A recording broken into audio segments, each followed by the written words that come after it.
Councilman, thank you. Linda, thank you for keeping me in the loop and making sure I'm informed on all these issues.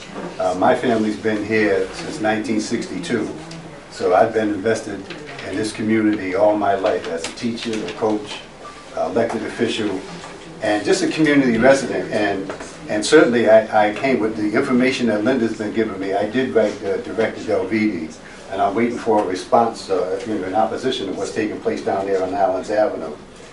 And the concern, and Julian, I'm going to keep your number because I heard you before and I couldn't remember where I heard it, but it was at another meeting that Linda had asked me to attend about the asthma. And certainly the environmental concerns and environmental justice are very big, and not just the traffic pollution, because there's a lot of things, the allergens, the irritants, and the aggravators, especially the trucks. And Dr. Simons, it's so good to see you, but one of the things we forgot about the mold in the schools.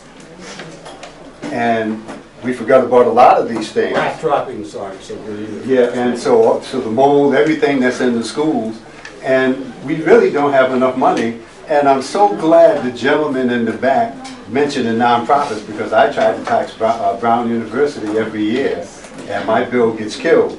But I got the resolution from the city council about, I forgot what it was, 1.9 billion, if I remember I got it at home. They don't pay taxes. They don't pay taxes, and the payment in lieu of taxes, the pilot program, the city always tries to get the colleges and Lifespan to pay more money to the city. They pay nothing.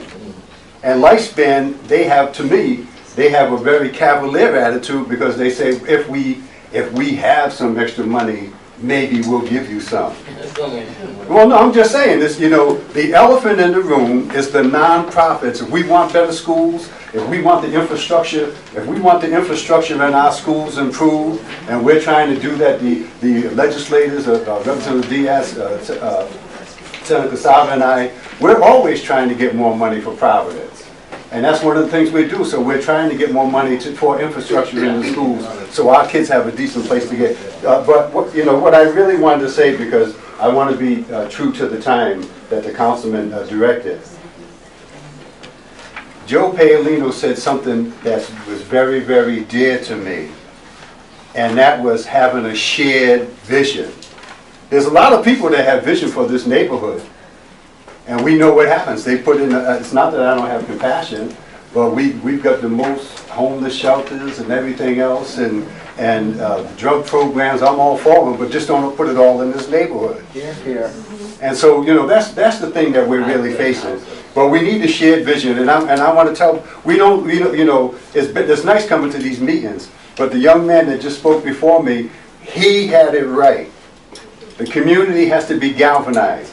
I'm old enough to know that there were some low-income mothers in the 1960s that took over the old Flint school, and they didn't leave until they demanded that it become a model school. Because the community, see, the power comes from the grassroots.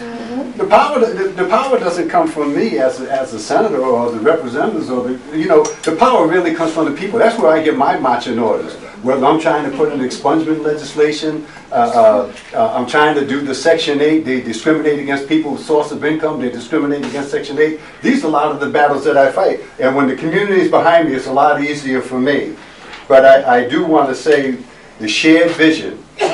Now, they said it couldn't be done. The health center down there on Prairie Avenue, in the height of the recession, they said, no, you'll never be able to do that in this neighborhood.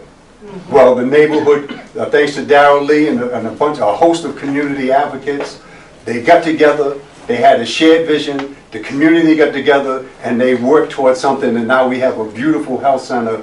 Sadly, our kids with asthma have to go there, but at least we have something in this community. So it can be done, and whatever I can do to help you all, let me know, and I'm right with you. Thank you.